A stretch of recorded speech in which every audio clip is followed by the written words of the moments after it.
Lumaki ako sa baryo ng San Esteban, isang maliit at tahimik na lugar sa Quezon na napapalibutan ng makapal na kagubatan.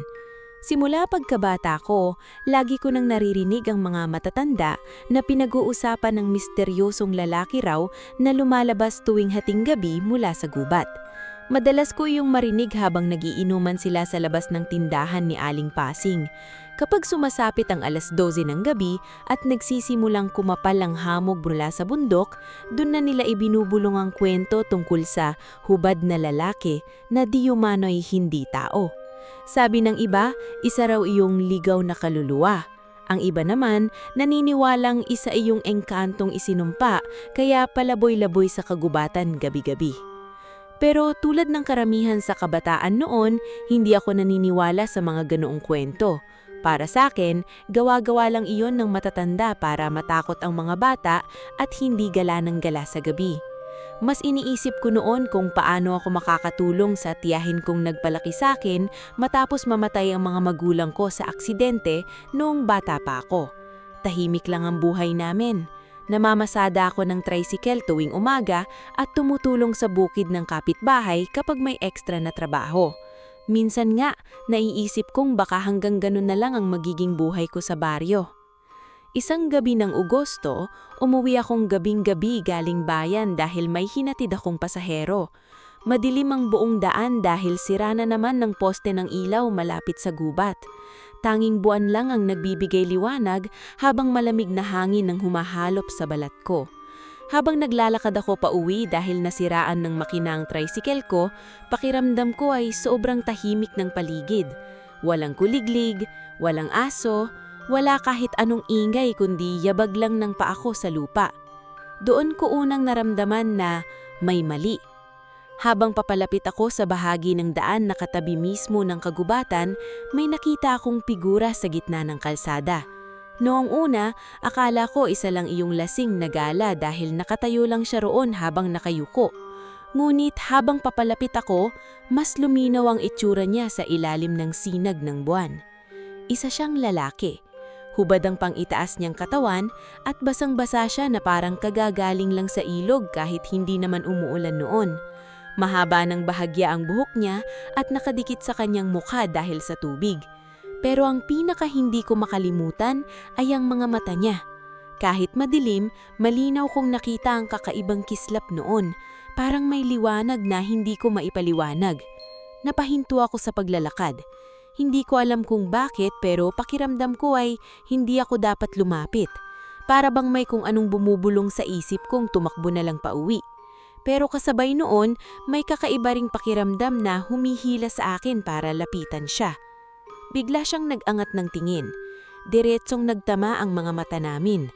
Doon ko napansin na sobrang putla ng balat niya. Halos wala ring emosyon ng mukha niya pero hindi siya mukhang galit. Sa totoo lang, mukha siyang pagod na pagod. Para bang matagal na siyang nawawala o may tinataksan siya. Unti-unti akong lumapit habang kabado ang dibdib ko. Ayos ka lang ba? Mahina akong tanong. Hindi siya sumagot. Nakatingin lang siya sa akin na parang sinusuri niya kung mapagkakatiwalaan niya ako. Napansin kong may sugat siya sa balikat at may bahid ng dugo sa braso niya. Hindi ko alam kung saan siya nanggaling o kung bakit siya nasa gitna ng kalsada sa ganoong oras. Muli akong nagsalita. Kailangan mo ba ng dulong? Biglang umihip ng malakas ang hangin mula sa kagubatan. Nagsabay-sabay gumalaw ang mga dahon sa paligid, parang may paparating makung ano. Napalingon ako sandali sa gubat dahil pakiramdam ko ay may matang nakatingin sa amin mula sa dilim. Pero nang balik ang tingin ko sa lalaki, halos mapaatras ako. Mas malapit na siya ngayon. Hindi ko man lang namalayan na gumalaw siya. Amoy ko ang malamig niyang balat at ang kakaibang amoy ng kagubatan sa kanya. Hindi ko maipaliwanag pero parang may halong amoy ng ulan at ng mga dahon ng katawan niya. Tahimik lang siyang nakatitig sa akin habang mabagal ang hininga niya.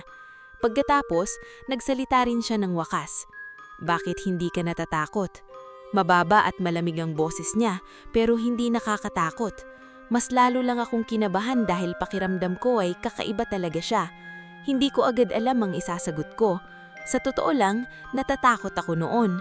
Sobrang lakas nga ng tibok ng puso ko. Pero may parte sa isip kong nagsasabing hindi niya ako sasaktan. Hindi ko rin alam. Sagot ko habang pilit nagpapakalma. Tinitigan niya akong nang matagal. Pagkatapos, bahagya siyang napatingin sa kagubatan na parang may naririnig siyang hindi ko marinig. Biglang nag-iba ang ekspresyon ng mukha niya. Para siyang nag-aalala. Sila na. Hindi ko maintindihan ang ibig niyang sabihin, pero bago pa ako makapagtanong, biglang lumakas ulit ang hangin mula sa kagubatan. Napalingon ako sa paligid nang may narinig akong mga yabag mula sa loob ng kagubatan. At pagbalik kong tingin sa kanya, wala na siya. Parang bula siyang naglaho sa harapan ko. Napaatras ako habang naninginig, halos hindi ako makahinga sa gulat. Tinignan ko ang paligid pero wala na talaga siya.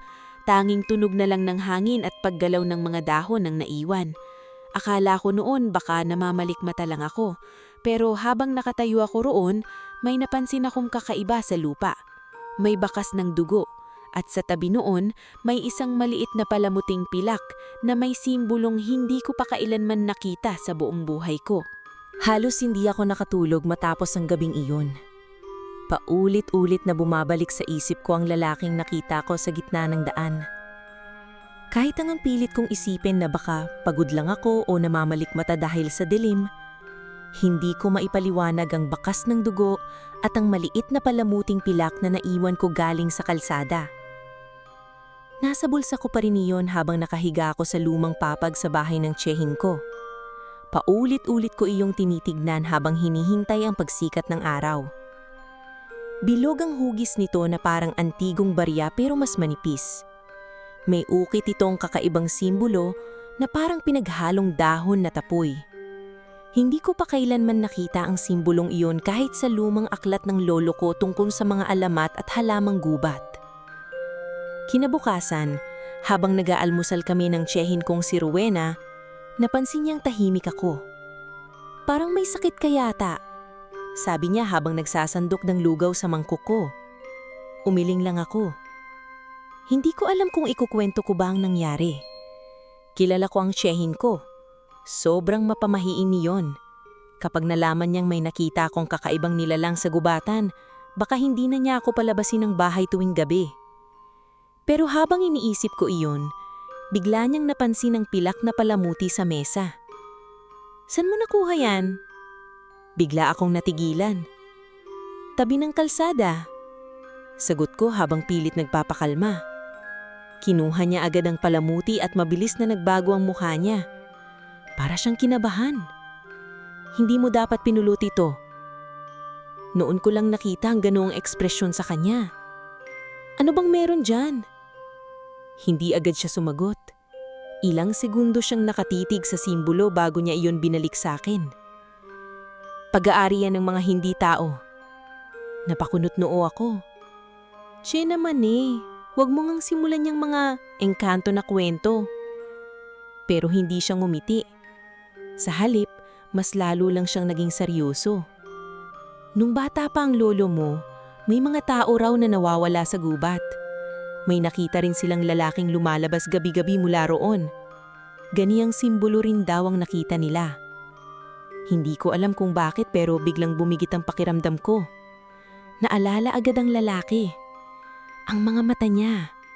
Ang malamig niyang boses. At kung paano siyang nawala parang usok sa dilim. Hindi na ako sumagot pagkatapos noon. Pero simula ng araw na iyon, hindi na nawala sa isip ko ang kagubatan. Pagsapit ng gabi, habang lahat ay tulog na, hindi ako mapakali. Para bang kung anong humihila sa akin palabas ng bahay. Hindi ko maipaliwanag, pero pakiramdam ko ay may gusto akong makita. May gusto akong malaman. Dala ang flashlight, tahimik akong lumabas ng bahay at naglakad papunta sa lugar kung saan ko unang nakita ang lalaki. Tahimik ulit ang buong paligid. Parehong-pareho noong unang gabi. Habang papalapit ako sa kagubatan, napansin kong malamig ang hangin kahit hindi naman tag-ulan. Unti-unti ring kumapal ang hamog hanggang halos hindi ko na makita ang daan. Bigla akong kinabahan, pero ipinagpatuloy ko pa rin ang paglalakad. hanggang sa may marinig akong mahinang yabag mula sa loob ng kagubatan. Huminto ako. Unti-unting gumalaw ang mga dahon sa harapan ko. At pagkatapos ay lumabas siya. Pareho pa rin ang itsura niya. Hubad ang pang-itaas na katawan. Basa ang buhok at tila bagong gaing sa malalim na bahagi ng kagubatan. Pero ngayon, mas lalo kong napansing hindi talaga siya ordinaryo. Napakakinis ng balat niya na halos walang bahid ng dumi kahit galing sa gubat. Ang mga mata niya ay tila mas maliwanag ngayon habang nakatitig sa akin. Hindi ako makagalaw. Siya naman ay tila hindi rin inaasahang nababalik ako. "Bakit ka nandito?" Tanong niya, mas malinaw na ngayon ang boses niya. Malalim pero kalmado. Huminga muna ako ng lalim bago sumagot. "Hinahanap kita." Bahagyang nagbago ang ekspresyon niya na parang nagtaka. "Hindi mo dapat ginagawa iyon." "Ano ka ba talaga?" Matagal siyang hindi sumagot. Ilang segundo siyang nakatitig sa sakin habang hinihipa ng hangin ng buhok niya. Pagkatapos ay dahan-dahan niyang lumapit sa akin. Napaatras lang ako ng kaunti pero hindi ako tumakbo. Bigla niyang napansin ang pilak na palamuti sa kamay ko. Agad siyang natigilan. "Saan mo nakuha iyan?" "Naiwan mo nung isang gabi." Kinuha niya iyon ng dahan-dahan mula sa kamay ko. Habang hawak niya ang palamuti, biglang parang kumislap ang simbolo nito sa ilalim ng buwan. At doon ko unang nakita ang kakaiba. May bahagyang liwanag na lumitaw sa ilalim ng balat niya. Parang may mga ugat na kumikislap sa kanyang leeg at braso. Napaatras ako. Napansin niya agad ang reaksyon ko kaya bigla niyang itinago ang kamay niya. "Hindi mo dapat akong linalapitan," mahinang sabi niya. "Bakit?" Tahimik siya ulit. Pagkatapos ay tumingin siya sa madilim na bahagi ng kagubatan na parang may nararamdaman. "Sapagkat kapag nalaman nilang nakita mo ako, hindi ka na nila hahayaang umalis." Bigla akong nilamig. "Sino sila?" Hindi agad siya sumagot. Pero bago pa siya makapagsalita, may marinig akong matinis na sigaw mula sa loob ng kagubatan. Hindi iyon tunog ng tao. Parang halong iyak at ungol na sobrang sakit sa tenga. Biglang nagbago ang mukha ng lalaki. Sa unang pagkakataon, nakita ko ang takot sa mga mata niya. "Tumakbo ka!" Madiin niyang sabi. "Ano?" "Tumakbo ka ngayon din." Pero bago pa ako makagalaw, may mabilis na aninong dumaan sa likod ng mga puno. Kasunod noon ay 2 pang pares ng kumikislap na pulang mata mula sa dilim ng kagubatan. Nanigas ako sa kinatatayuan ko habang nakatitig sa mga mapupulang matang nakasilip mula sa kadiliman ng kagubatan. Hindi ko maipaliwanag ang klase ng takot na nararamdaman ko noon. Para bang hindi lang katawan ko ang nanginginig kundi pati mismong kaluluwa ko. Hindi ko alam kung ano ang mga nilalang na iyon, pero ramdam kong hindi sila tao. Mabilis na humarang sa harapan ko ang lalaking nakita ko sa kagubatan. Ngayon ko lang napansin na mas matangkad pala siya kaysa sa inaakala ko. Sa ilalim ng liwanag ng buwan, mas luminaw ang kakaibang marka sa kanyang balikat. Parang simbolong gawa sa liwanag na dahan-dahang kumikislap habang nakatitig siya sa mga nilalang sa dilim. "Umalis ka na," madiin niyang sabi nang hindi inaalis ang tingin sa mga mata sa gubat. "Hindi kita iiwan dito," sagot ko kahit nanginginig ang boses ko. Bahagya siyang napapikit na parang naiirita o nag-aalala. "Hindi mo naiintindihan." Bago pa ako makapagsalita ulit, biglang may mabilis na aninong tumalon palabas mula sa kagubatan. Napasigaw ako at napaatras habang bumagsak iyon ilang metro lang ang layo sa amin. Halos mawalan ako ng hininga sa nakita ko. Isa iyong nilalang na hugis tao pero sobrang payat at mahaba ang mga braso. Maitim ang balat nito at tila nababalutan ng usok ang buong katawan.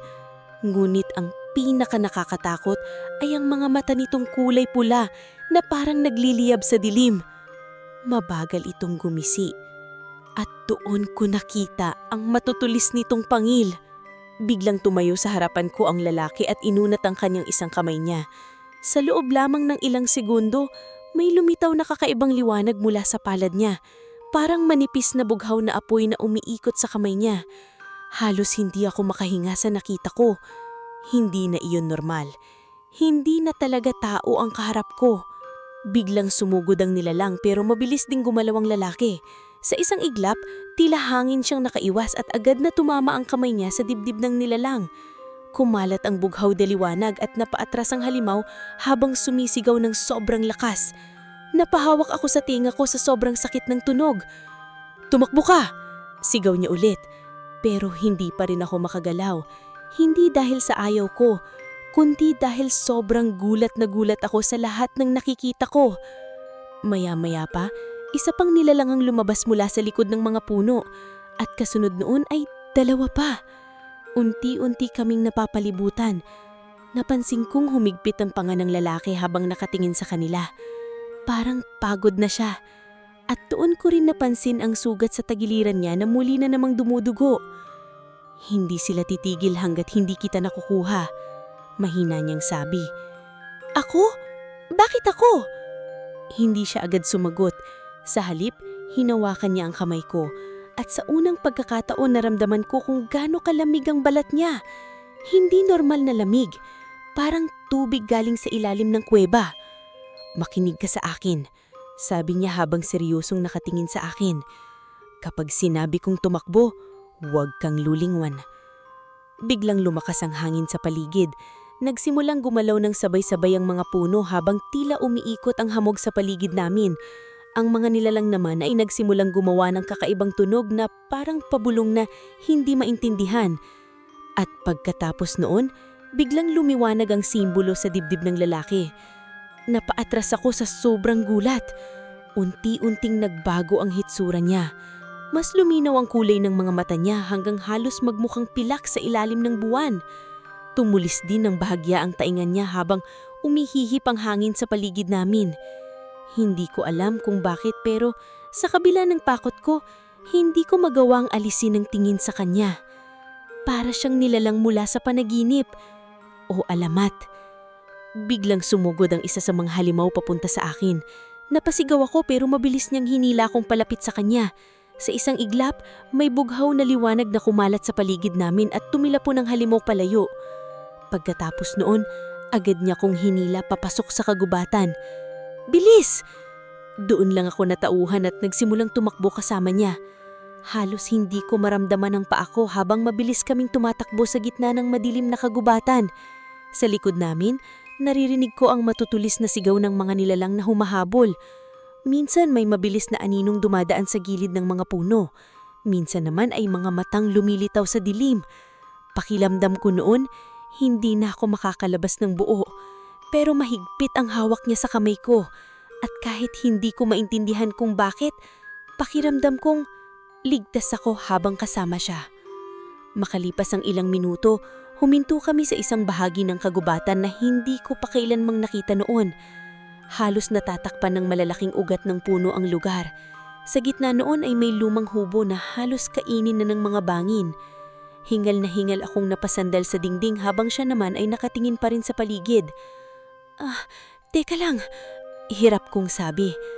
Ano ba talaga sila?" Tahimik siyang sandali bago dahan-dahang lumingon sa akin. "Sila ang dahilan kung bakit hindi ako pwedeng manatili sa mundo ng tao."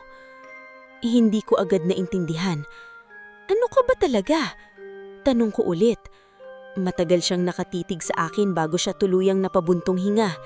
Pagkatapos ay dahan-dahan siyang lumapit sa bintana ng hubo habang nakatanaw sa buwan. "At dahil nakita mo na sila," mahina niyang sabi, "wala na akong dahilan para magsinungaling."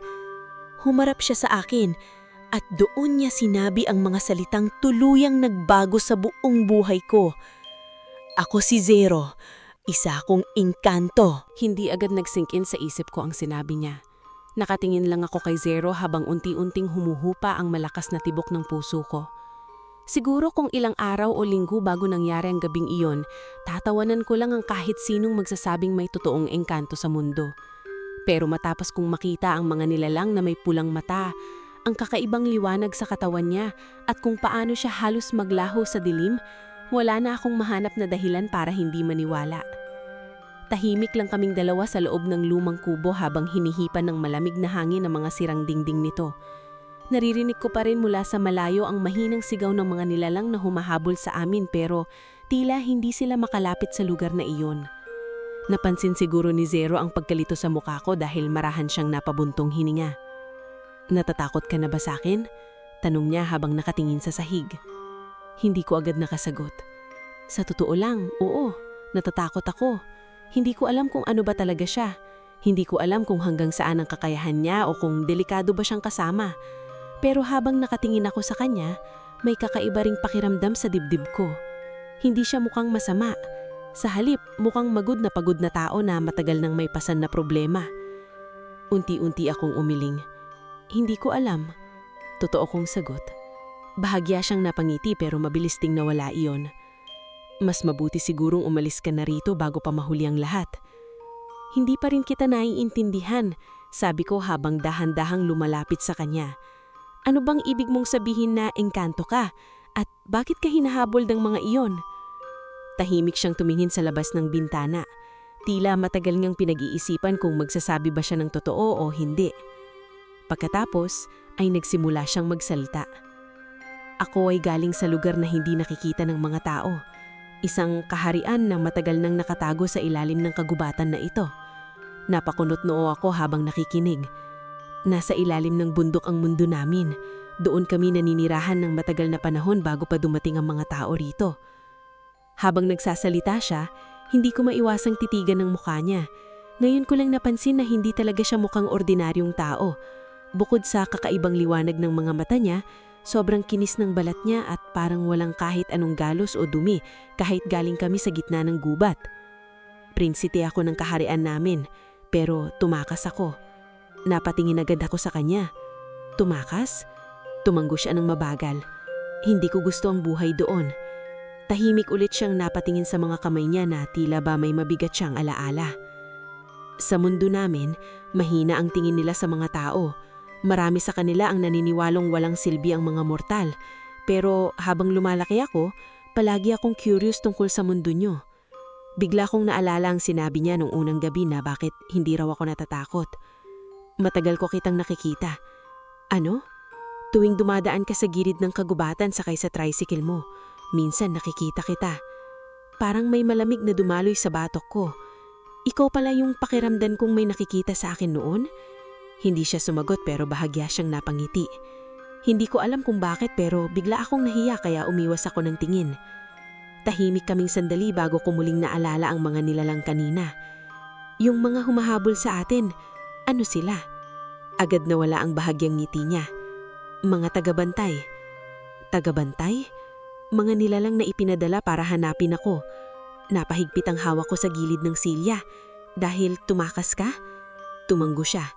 Matagal ko nang nilalabag ang batas ng kaharian namin. Bawal kaming makialam sa mundo ng mga tao.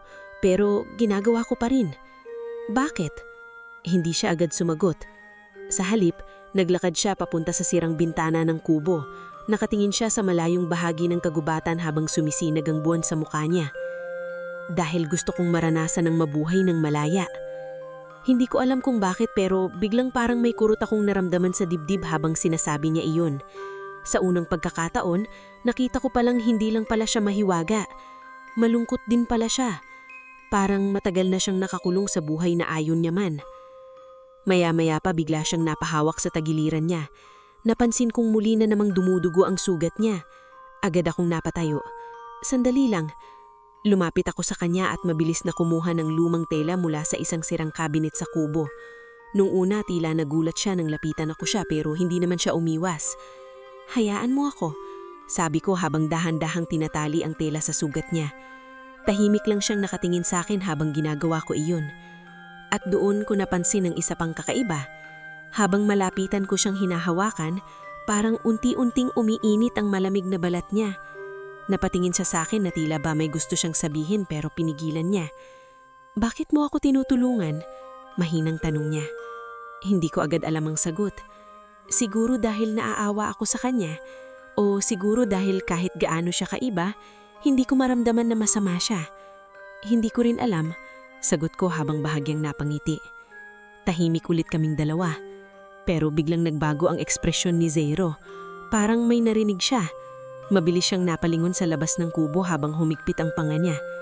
Ano? Tanong ko agad. Hindi siya sumagot. Unti-unti siyang lumapit sa pinto habang seryosong nakatingin sa dilim ng kagubatan.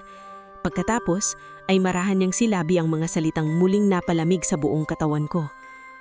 Natatagpuan na nila tayo. Biglang bumigat ang pakiramdam ko matapos sabihin ni Zero na natagpuan na nila kami.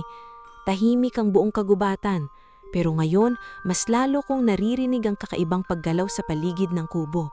Parang may mga yabag na paikot-ikot sa labas kahit wala naman akong malinaw na makita mula sa bintana. Mabilis na humakbang si Zero palapit sa pinto habang seryoso ang mukha niya. Ngayon ko lang siya nakitang ganun ka-alerto. Parang bawat tunog sa paligid ay kaya niyang marinig. Ano bang gagawin natin? Mahina kong tanong. Hindi siya agad sumagot. Nakatingin lang siya sa madilim na bahagi ng kagubatan habang unti-unting umiilaw ang kakaibang marka sa leeg niya. Hindi sila basta-bastang tagabantay ngayon, sabi niya matapos ang ilang segundo. May ibang kasama. Napakumatnoo ako. Anong ibig mong sabihin? Dahan-dahan siyang lumingon sa akin. Sa unang pagkakataon, parang may bahid ng pag-aalala ang mga mata niya. Ipinadala nila ang mga mangangaso. Parang may malamig na tubig na bumuhos sa katawan ko. Hindi ko man alam kung ano ang tinutukoy niya. Sapat na ang tono ng boses niya para maintindihan kong mas malala ang sitwasyon namin ngayon. Biglang may malakas na kalabog mula sa bubong ng kubo. Napaatras ako sa gulat habang mabilis namang tumingala si Zero. Sunod-sunod na kumalabog ulit ang bubong na tila may mabigat na nilalang na gumagapang sa ibabaw nito. Kasabay noon, nagsimula na namang umihip ng malakas ang hangin sa paligid. Lumayo ka sa bintana, mabilis niyang sabi. Halos kasabay ng sinabi niya ay biglang nabasag ang isang bahagi ng dingding ng kubo. Napasigaw ako nang may maitim na nilalang na sumugod papasok. Pareho iyon ang nakita ko noon sa kagubatan, pero mas malaki at mas nakakatakot. Halos nakadikit na sa buto ang balat nito habang mahahaba ang mga kuko na tila kayang humiwa ng laman. Bago pa ito makalapit sa akin, mabilis na humarang si Zero. Biglang kumalat ang buhaw na liwanag sa kamay niya at malakas niyang itinulak ang nilalang. Tumama ito sa dingding at halos nabasag ang kalahati ng kubo. Hindi ko na napigilang mapatitig sa kanya. Sa bawat galaw niya, mas lalo kong nakikita na hindi talaga siya tao. Mabilis siyang gumalaw, halos hindi ko na masundan. Pero kahit ganun, napansin kong tila nahihirapan siya. Paminsan-minsan ay napapahawak siya sa sugat niya habang lumalaban. Zero! Sigaw ko nang makita kong muling sumugod ang nilalang. Biglang nagliwanag ang buong kubo nang iangat niya ang kamay niya. Kumalat ang buhaw na apoy sa paligid at agad na pasigaw ang halimaw bago ito tuluyang naging abo. Pagkatapos nun, bumagsak si Zero sa isang tuhod habang hinihingal. Mabilis akong lumapit sa kanya. Ayos ka ba? Hindi pa tayo ligtas, hirap niyang sabi. At tama siya. Mula sa labas ng kubo, unti-unti kong nakita ang pagliwanag ng maraming mapupulang mata sa dilim. Mas marami sila ngayon. Napaatras ako habang parang nanlamig ang buong katawan ko. Bakit ba sila tayo hinahabol? Tanong ko habang nanginginig ang boses ko. Tahimik siya sandali bago tumingin sa akin. Dahil nakita mo ako. Hindi ko agad naintindihan. Ano? Kapag nalaman ng kaharian namin na may taong nakaalam tungkol sa mundo namin, hindi kanila hahayaang mabuhay. Parang tumigil sandali ang paghinga ko. Hindi ko alam kung ano ang mas nakakatakot, ang mga nilalang sa labas o ang katotohanang pwede na pala akong mamatay dahil lang sa nakita ko siya. Pero sa kabila nun, hindi ko magawang magalit sa kanya. Sa halip, mas lalo ko lang siyang kinaawa. Pakiramdam ko matagal na niyang pasan ang lahat ng ito ng mag-isa. Biglang may malamig na hangin na dumaan sa loob ng kubo. Kasabay nun ay ang pagliwanag ng isang kakaibang figura sa labas ng pinto. Hindi siya katulad ng mga nilalang kanina. Mas mukha siyang tao. Matangkad siya at nakasuot ng mahabang itim na kasuotan. Maputla rin ng balat niya at mahabang puting buhok na halos abot baika. Pero ang pinakakakaiba ay ang mga mata niyang kulay pilak na halos kapareho ni Zero. Tahimik lang siyang nakatayo habang nakatingin sa amin. Biglang tumigas ang mukha ni Zero. Sorev. Napatingin ako kay Zero. Kilala mo siya? Hindi siya sumagot. Ang lalaking nasa labas naman ay bahagyang lumiti habang nakatingin kay Zero. Matagal ka naming hinanap, malamig niyang sabi. Kahit kalmado ang boses niya, ramdam agad ko ang panganib sa kanya. Unti-unti siyang lumapit sa kubo habang tila umiikot ang hangin sa paligid niya. At ngayon, pagpapatuloy niya, habang dahan-dahang tumingin sa akin, naiintindihan ko na kung bakit ayaw mong bumalik. Pakiramdam ko ay hindi ako makahinga habang nakatitig siya sa akin. May kakaiba sa paraan niyang pagtingin. Parang isa lang akong bagay na pwede niyang sirain anumang oras. Wala siyang kinalaman dito, mariin ni Zero habang nakaharang sa harapan ko. Bahagyang natawa ang lalaking tinawag niyang Sorev. Wala? Isang mortal na nakita sa tunay mong anyo? Alam mo ang batas. Humigpit ang kamao ni Zero. Tahimik ang buong paligid maliban sa mahinang ugong ng hangin at sa mga nilalang na nakapalibot sa kubo. Pagkatapos nun, muli akong tinignan ni Sorev. At doon ko unang naramdaman na hindi lang pala si Zero ang engkanto sa kagubatang iyon. May mas nakakatakot pa pala kaysa kanya. Hindi ko magawang alisin ang tingin ko kay Sorev habang dahan-dahan siyang lumalapit sa sirang kubo. Kakaiba ang presensya niya. Kung si Zero ay parang malamig na hangin sa gabi, si Sorev naman ay parang unos bago dumating ang bagyo. Kahit hindi siya sumisigaw o gumagawa ng kahit anong marahas na kilos, ramdam kong delikado siya. Napansin kong mas lalong tumigas ang mukha ni Zero habang nakaharang sa harapan ko. Ngayon ko lang siya nakitan ganoon kaseryoso. Bumalik ka na lang, malamig na sabi ni Sorev habang nakatingin kay Zero. Hindi pa huli ang lahat. Hindi ako sasama sa inyo, sagot ni Zero. Bahagyang ngumiti si Sorev pero walang kahit katiting na saya sa mukha niya. Ginugugulo mo ang balanse ng dalawang mundo. Pagkatapos noon, dahan-dahan siyang napatingin sa akin. At dahil sa mortal na yan, lalo ka lang nagiging mahina. Hindi ko alam kung bakit pero biglang napahigpit ang hawak ko sa mangas ni Zero. Hindi ko maintindihan ang sinasabi nila. Pero pakiramdam ko ay may mas malalim pang dahilan kung bakit galit na galit si Sorev sa akin. Tahimik na napabuntong hininga si Zero bago siya muling nagsalita. Hayaan mo siyang umalis. Hindi pwede. Mabilis na sagot ni Sorev. Nakita niya ang makatagabantay. Nalaman niya kung sino ka. Pagkatapos noon, biglang tumahimik ang buong paligid. Parang kahit ang hangin ay natigil. At sa sumunod na segundo, mabilis na kumalat ang pilak na liwanag sa paligid ni Sorev. Napaatras ako sa takot. Unti-unting nagbago ang mga mata niya hanggang tuluyang naging sobrang liwanag ng kulay nito. Kasabay noon ay ang pag-angat ng mga tuyong dahon sa paligid na tila umiikot dahil sa malakas na enerhiya. Hindi ko na ito palalampasin, Zero. Malamig niyang sabi. Bago pa ako makapagsalita, mabilis na tumalon si Zero palabas ng kubo at agad sinalubong si Sorev. Biglang sumabog ang lakas na hangin sa paligid. Napakapit ako sa sirang dingding habang pinapanood silang dalawa.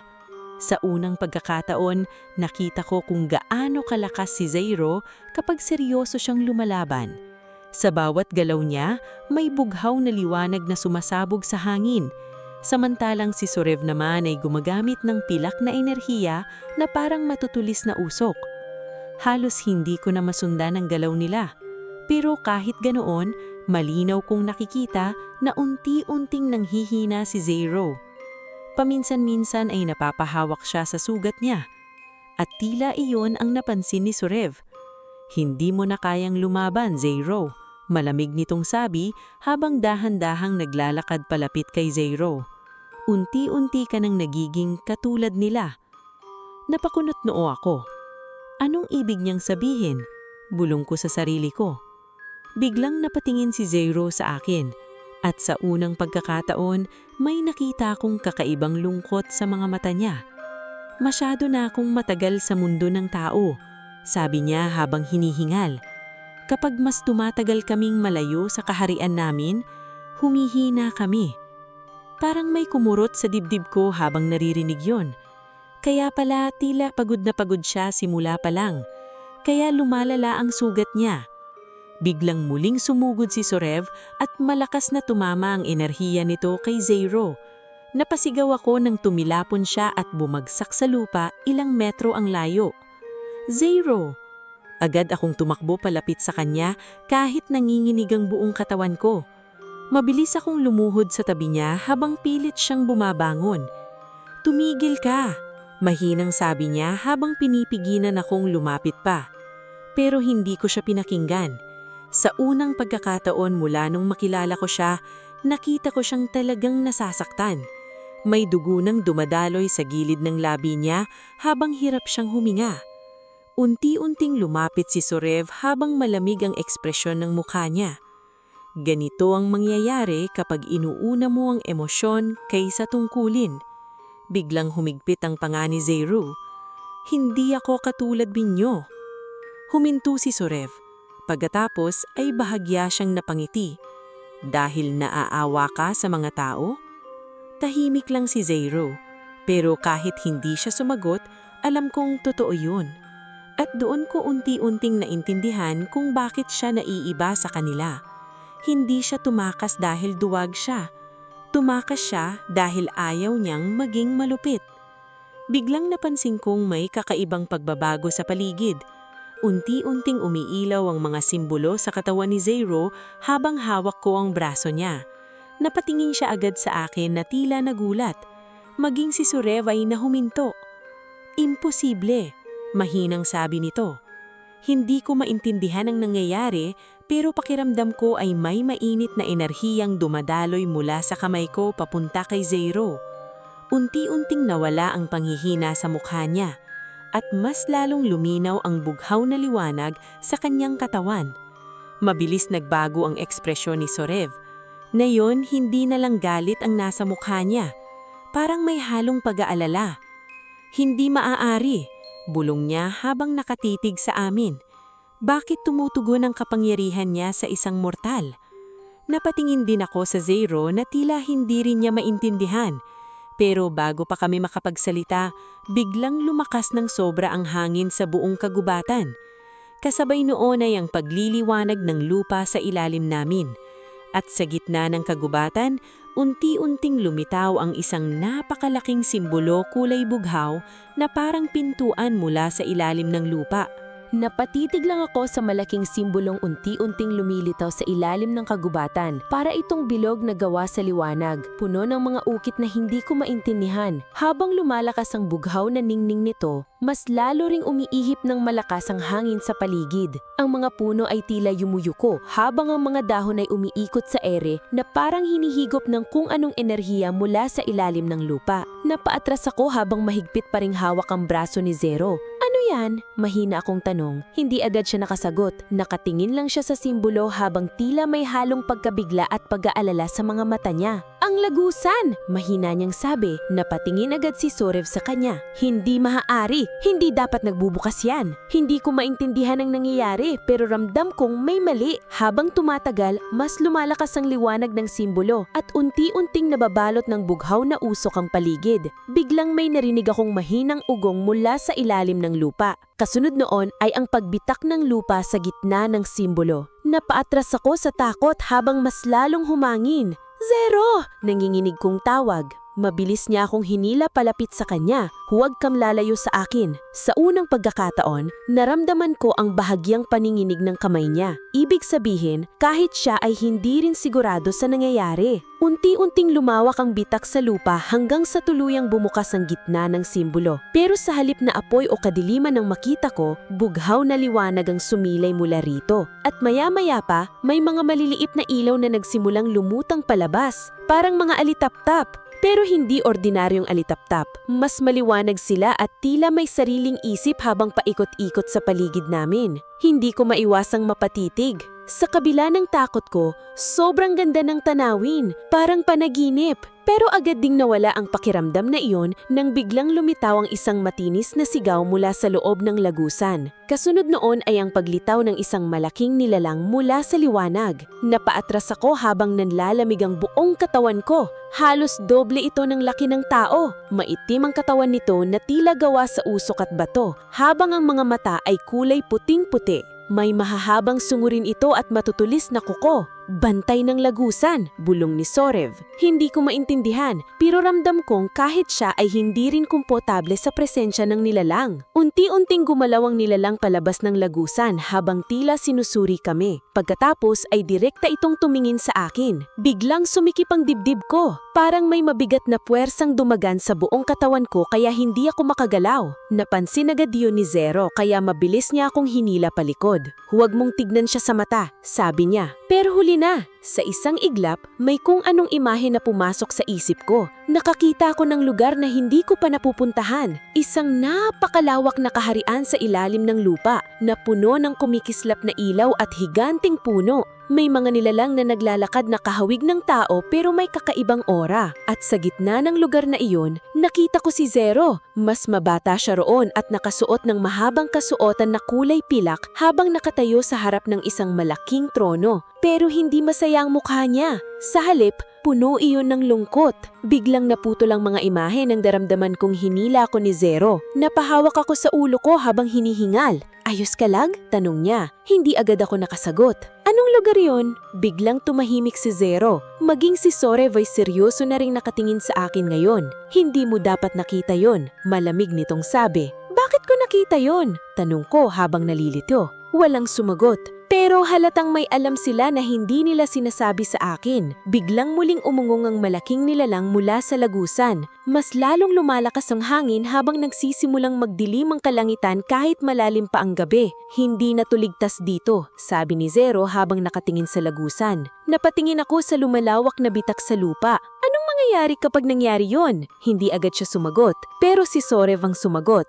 Magsisimula ang pagguho ng harang sa pagitan ng mundo ng tao at ng mundo namin. Parang may lamalamig na bumalot sa dibdib ko. Ibig sabihin, hindi lang pala si Zero ang problema. May mas malaking panganib na darating. Biglang napansin kong muli na namang umiilaw ang simbolo sa kamay ko. Nagulat ako nang makita kong pareho iyon ng simbolo na nasa pilak na palamutin na napulot ko noong unang gabi. At mas lalong nagulat si Zero nang makita iyon. Hawak mo pa rin yan? Tanong niya. Tumango ako habang nanginginig. Unti-unting lumapit si Sorev at seryosong tinitigan ng simbolo. Hindi maaaring mapunta sa isang mortal yan. Ano ba talaga ito? Mabilis kong tanong. Tahimik silang dalawa sandali. Pagkatapos ay marahang huminga si Zero. Yan ang tatak ng dugong maharlika sa kaharian namin. Napakunot noo ko. Hindi ko maintindihan. Yang palamutin, pagpapatuloy niya habang nakatitirig sa simbolo, ay pag-aari ng pamilya ng mga namumuno sa mundo ng mga engkanto. Parang tumigil ang mundo ko nang marinig yon. At bago pa ako makapagsalika,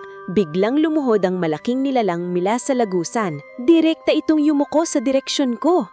Halos mawalan ako ng hininga nang makitang lumuhod sa harapan ko ang napakalaking nilalang mula sa lagusan. Hindi ko maintindihan kung bakit tila kinikilala nito ang simbolong hawak ko. Nanginginig ang kamay ko habang mahigpit kong hawak ang pilak na palamuti. Pakiramdam ko noon, para akong nalulunod sa mga tanong na wala namang sumasagot. Tahimik ang buong paligid. Maging ang mga nilalang na nakapalibot sa kagubatan ay tila natigilan. Unti-unti kong nilingon si Zero at Sore. Pareho silang seryosong nakatingin sa akin pero magkaiba ang ekspresyon nila. Si Zero ay tila nag-aalala, habang si Sorev naman ay parang may iniisip na mas malalim. Ano bang nangyayari? Tanong ko habang hirap huminga. Hindi agad sumagot si Zero. Sa halip, mabilis siyang lumapit sa akin at marahang hinawakan ang kamay kong may hawak ng palamuti. Hindi na tayo pwedeng manatili rito, sabi niya. Hindi mo pa rin sinasabi sa akin ang totoo. Tahimik siyang napapikit sandali. Pagkatapos ay tumingin siya diretsyo sa mga mata ko. Kapag nalaman ng buong kaharian ang tungkol sa iyo, hindi ka nila titigilan. Hindi ko maintindihan kung bakit parang mas lalo akong natatakot sa paraan ng pagsasalita niya kaysa sa mga nilalang na nasa paligid namin. Biglang tumayo ulit ang malaking bantay ng lagusan habang nakatingin pa rin sa akin. Maya-maya, marahang nitong itinuro ang lagusan gamit ang mahaba nitong kuko. Parang may gusto itong iparating. Napansin din niyo ni Sorev. "Tinatawag ka ng lagusan," malamig niyang sabi. "Ako?" Gulat kong tanong. Tumanggo siya ng mabagal. Imposibleng magbukas yan ng kusa. Tanging dugo ng maharlikang angkan lang ang kayang gumising sa lagusan. Napaatras ako. "Ano bang ibig ninyong sabihin? Tao ako." Tahimik silang dalawa. Pero sa katahimikang iyon, pakiramdam ko ay may bagay silang alam na matagal nang nakatago. Bago pa ako makapagtanong ulit, biglang lumakas ang ugong mula sa ilalim ng lupa. Kasabay noon ay ang paglabas ng mas maraming bughaw na ilaw mula sa labusan. Napansin kong tila lumalala ang mga bitak sa paligid ng kagubatan. Nagsimulang manginig ang lupa. "Hindi na stable ang harang," sabi ni Zeiko habang seryosong nakatingin sa lagusan. "Kapag tuluyan itong bumukas, magsisimulang makapasok sa mundo ng tao ang mga nilalang mula sa ibaba." Bigla kong naalala ang mga pulang mata na nakita ko noong mga nakaraang gabi. At doon ko na-realize na baka yun pa lang ang simula. Mabilis akong napalingon kay Zero. "Ano bang dapat nating gawin?" Hindi siya agad sumagot, pero si Sorev ang nagsalita. "Kailangan siyang dalhin sa kaharian." Agad napatingin si Zero kay Sorev. "Hinding-hindi mangyayari yun. Wala na tayong pagpipilian," sagot ni Sorev. "Kung mananatili siya rito, mas lalo lang lalawak ang pagbukas ng lagusan." Tahimik lang akong nakatingin sa kanilang dalawa habang unti-unting sumisikip ang dibdib ko. Kaharian, lagusan, maharlikang dugo, parang sobrang bilis ng yahat para maintindihan ko. "Ayoko," agad kong sabi. Pareho silang napatingin sa akin. "Hindi ako sasama kung saan man niyang kaharian ninyo." Biglang lumungkot ang ekspresyon ni Zero. "Kapag hindi ka sumama," mahina niyang sabi, "mamamatay ka." Nalaming ako.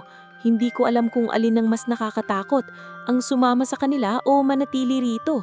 Biglang may malakas na sigaw na umalingaw-ngaw mula sa malalim na bahagi ng kagubatan. Kasunod noon ay ang paglabas ng mas maraming nilalang na may pulang mata. Pero ngayon, hindi lang sila basta nakamasid. Unti-unti silang lumalapit. Napansin ko maging si Sorel ay tila na inis. Naa-attract sila ng enerhiya ng lagusan. Mabilis na tumayo si Zero sa harapan ko. "Makinig ka sa akin," sabi niya habang nakatitig sa akin. "Hindi kita hahayaang masaktan." Hindi ko alam kung bakit pero sa kabila ng gulo sa paligid namin, parang kumalma ang pakiramdam ko nang marinig ko yun. Sa unang pagkakataon simula nang makilala ko siya, naramdaman kong hindi na lang awa ang dahilan kung bakit gusto kong manatili sa tabi niya. May mas malalim na akong nararamdaman. At tila napansin din niyo ni Sorev. Bahagya siyang napangisi habang nakatingin kay Zero. "Kaya pala hindi mo kayang bumalik." Hindi sumagot si Zero, pero kita ko ang pag-igting ng panga niya. Biglang lumakas muli ang pagyanig ng lupa. Napasandal ako sa isang puno habang unti-unting lumalaki ang lagusan. At pagkatapos noon, ay nakita kong mga aninong gumagalaw mula sa loob nito. Mas malalaki sila, mas mabigat ang presensya, at hindi tulad ng mga nilalang kanina, ramdam kong mas mapanganib sila. Napatingin agad si Sorev sa lagusan. "Hindi maaari." "Ano yun?" tanong ko. Tahimik siyang sandali bago sumagot. "Mga nilalang na nakakulong sa ilalim ng kaharian sa loob ng daanang taon." Parang tuluyan ng nanhina ang mga tuhod ko. Unti-unting lumabas mula sa lagusan ng isang kamay na nababalot ng maitim na usok. Kasunod noon ay isang napakalaking anino na tila halos abutin ng mga puno sa taas. Biglang lumiba ang ekspresyon ni Zero. Sa unang pagkakataon, nakita ko ang totoong takot sa mukha niya. Hindi pa dapat silang nakakawala. Mabilis niyang hinawakan ako sa balikat habang seryosong nakatingin sa akin. "Kailangan na nating umalis, ngayon din." Pero bago pa kami makakilos, biglang lumiwanag ng sobra ang simbolong hawak ko. Kasabay noon ay ang paglabas ng isang malakas na bughaw na enerhiya mula sa katawan ko na tumama diretso sa lagusan. At sa loob ng ilang segundo ay may isang boses na umalingaw-ngaw mula sa ilalim ng lupa.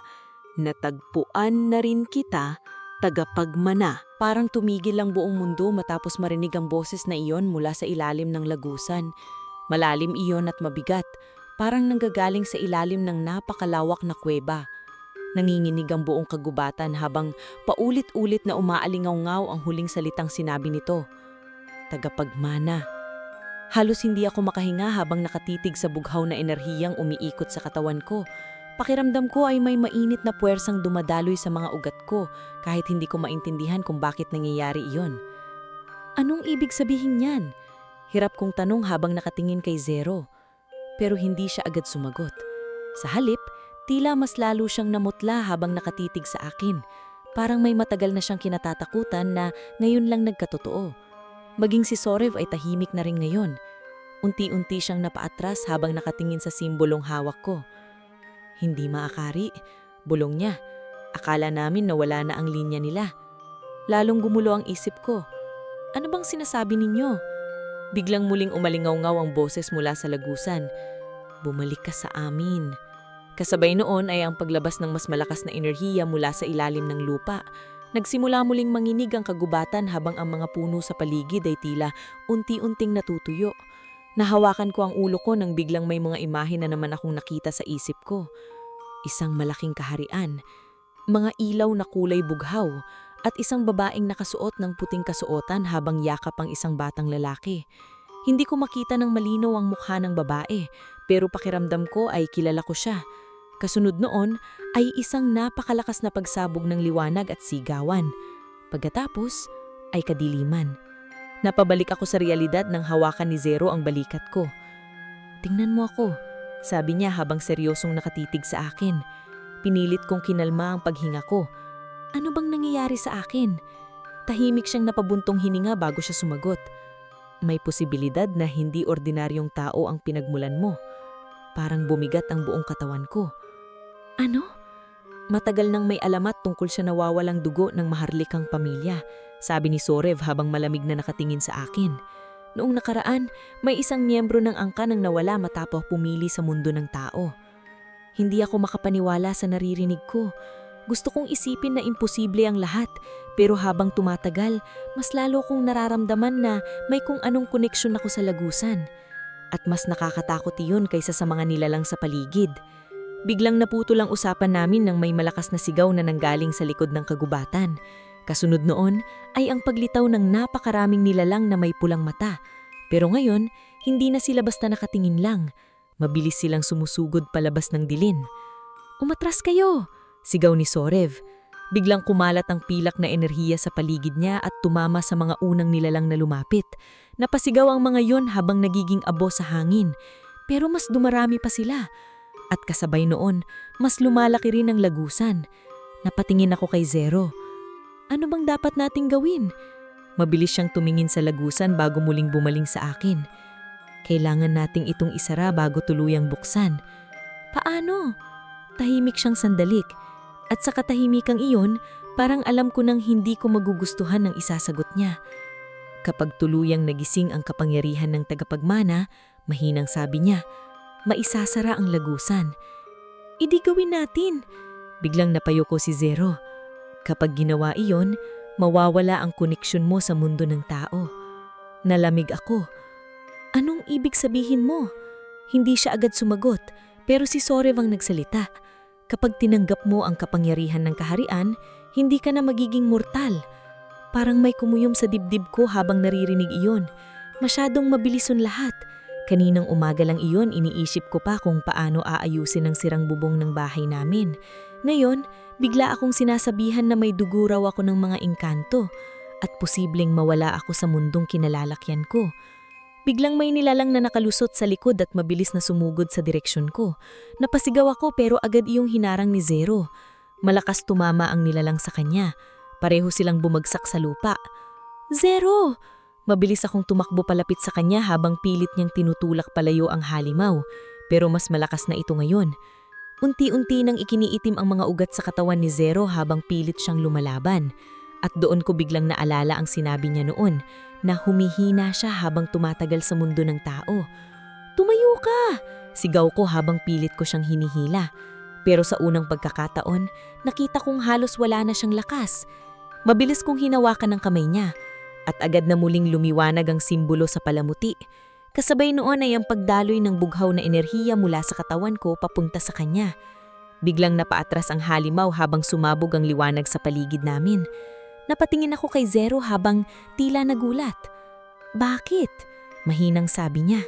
Hindi ko rin alam. Pero habang hawak ko siya, pakiramdam ko ay may kakaibang koneksyon kaming dalawa. At tila iyon din ang napansin ni Sorev. Hindi lang siya tagapagmana. Bulong niya habang nakatingin sa amin. Siya ang susi. Biglang mas lalong lumakas ang pagyanig ng lupa. At mula sa gitna ng lagusan, unti-unti may isang figurang nagsimulang lumitaw mula sa bughaw na liwanag. Mas malaki ito kaysa sa lahat ng nilalang na nakita ko. At habang palabas ito, unti-unti nang lumuhod si Sorev. Maging ang mga nilalang na may pulang mata ay sabay-sabay na umatras. Pagkatapos, ay marhan niyang sinabi ang pangalan ng nilalang na tuluyang nagpalamig sa buong katawan ko. Ang hari.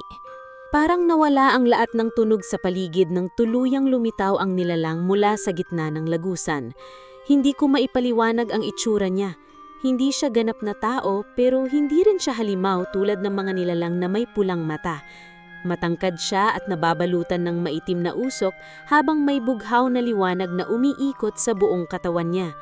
Ang mahaba niyang buhok ay tila hinihipan ng hangin kahit wala namang ihip sa paligid. Ngunit ang pinaka-nakakatakot ay ang mga mata niya. Kulap ng pilak, kaparehong-kapareho ng kay Zero. Nanigas ako habang nakatitig sa kanya. Pakilamdam ko ay may mabigat na puwersang duwadagana sa buong katawan ko kaya halos hindi ako makahinga. Unti-unting lumuhod si Sorev habang nakayuko ang ulo.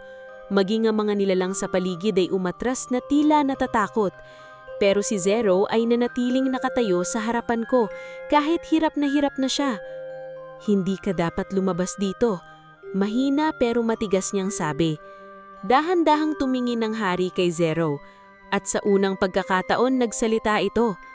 Matagal mo akong sinuway.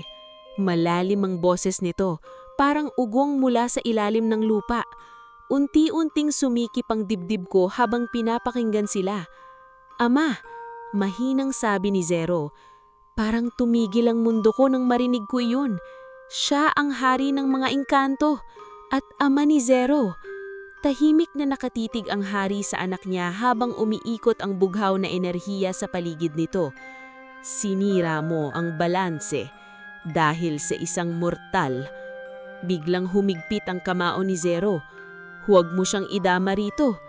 Napatingin agad ang hari sa akin. Sa isang iglap, pakilamdam ko ay nakikita niya ang buong pagkatao ko. Para bang kaya niyang silipin lahat ng alaala at iniisip ko. At doon ko muling narinig ang boses sa isip ko. Dugo ng nawawalang angkan. Napahawak ako sa ulo ko habang parang may pumipintig na sakit sa sentido ko. Sunod-sunod na imahe ang biglang pumasok sa isip ko. Isang babae, mahabang puting buhok, mga matang kulay bughaw, at isang sanggol na ibinibigay niya sa isang tao sa gitna ng malakas na ulan. Kasunod nun ay sigawan at apoy. Napaatras ako habang hinihigal. Hindi! Bulong ko habang pilit inuunawa ang mga nakikita ko. Mabilis akong sinalo ni Zero bago pa ako tuluyang tumumba. Ayos ka lang? Tanong niya. Pero bago pa ako makasagot, nagsalita muli ang hari. Matagal naming hinanap ang natitirang dugo ng dating reyna. Unti-unti akong napatingin sa kanya. Ang babaeng nakita mo sa alaala mo, pagpapatuloy niya, ang tunay mong ina. Parang gumuho ang buong mundo ko. Hindi ko alam kung ano ang mararamdaman ko. Buong buhay ko akala ko normal lang akong tao na naulila ng maaga. Pero ngayon bigla nilang sinasabing may dugo akong engkanto. Na ang babaeng nakikita ko sa alaala ay tunay kong ina. Hindi ko matanggap. Ayaw kong paniwalaan iyan. Naninginig kong sabi. Tahimik lang ang hari habang nakatingin sa akin. Ang kapangyarihan ng lagusan ay hindi tutugon sa ordinaryong mortal. Unti-unti kong muling naalala ang lahat. Kung bakit ako lang ang nakakakita kay Zero noon. Kung bakit tila may humihila sa akin palapit sa kagubatan gabi-gabi. At kung bakit nagliliwanag ang simbolo tuwing nahahawakan ko siya. Hindi ko namamalayan tumutulo na pala ang luha ko. Napansin iyon ni Zero kaya marahan niyang hinawakan ng kamay ko. Huwag kang matakot, mahinang sabi niya. Pero paano akong hindi matatakot? Biglang kong ranamdaman na parang wala na akong lugar kahit saan. Hindi ako ganap na tao at lalong hindi rin ako kabilang sa mundo nila. Biglang lumakas muli ang pagyanig ng lupa. Napatingin kaming lahat sa lagusan na nayon ay halos tuluyan ng bumukas. Kasabay noon ay ang paglabas ng napakaraming maitim na nilalang mula sa ilalim. Mas malalaki sila, mas nakakatakot, at tila wala ng kontrol kahit ang hari sa kanila. Unti-unting nagbago ang ekspresyon ng hari. Hindi maaari. Anong nangyayari? Mabilis kong tanong. Tahimik sandali si Sorev bago siya sumagot. Matagal nang nakakulong sa ilalim ng kaharian ang mga nilalang na iyan. Kung tuluyang silang nakawala, parehong mundo ang mawawasak. Napatingin ako kay Zero. Anong dapat nating gawin? Tahimik siya sandali bago siya tumingin diretso sa akin. At sa sumunod niyang sinabi, parang unti-unting binasag ang puso ko. Tanging ang tagapagmana lang ang makakapagsara ng lagusan. Anong ibig sabihin nun? Hindi siya agad sumagot.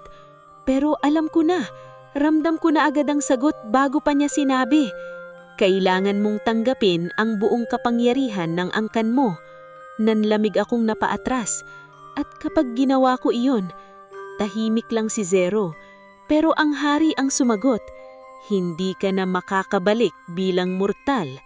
Parang may humigpit sa dibdib ko habang nakatingin kay Zero. Unti-unting tumulo ang luha ko habang pilit kong pinipigilan ng takot. Ayokong mawala ang buhay na nakasanayan ko. Ayokong iwan ang baryong kinalakihan ko.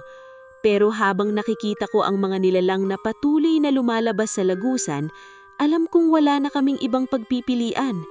Mabilis kong nilingon si Zero at sa unang pagkakataon nakita kong puno rin ng sakit ang mga mata niya. Parang alam niyang kapag ginawa ko ito, may posibilidad na hindi na kami muling mamuhay ng normal. Unti-unti akong huminga ng dahilan habang hawak ang pilak na palamuti. Kapag tapos nun ay tumingin ako diretso kay Zero. At kapag isinara ko ang lagusan, naninginig kong tanong, mananatili ka bang sa tabi ko? Tahimik siyang napapikit sandali. Pagmulat niya, malinaw ang lungkot sa mga mata niya.